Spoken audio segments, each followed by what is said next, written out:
Yo, what's up guys? Welcome back to my channel. In this video, I'm going to show you how to get Stremio app on iPhone. As you probably know, Stremio has been removed from the App Store, but there is still a way to get it. You can see I already have it on my iPhone, and it works perfectly fine, so yes, this method actually works. If you want to get it too, make sure to like this video and subscribe to my channel. Alright, no need to waste any more time. Let's jump right into it.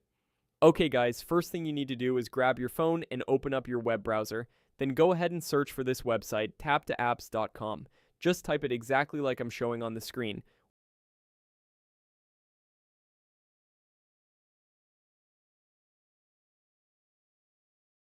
Once you're on the site, scroll down until you find the Stremio app.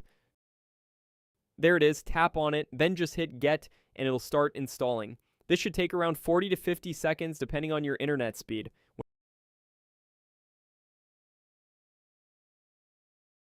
When it's done, go back to your home screen and you should see the app there. Simple, right? That's pretty much it. Hope you guys enjoyed the video. If you have any questions, just drop a comment below. Don't forget to subscribe, and I'll see you in the next video. Bye.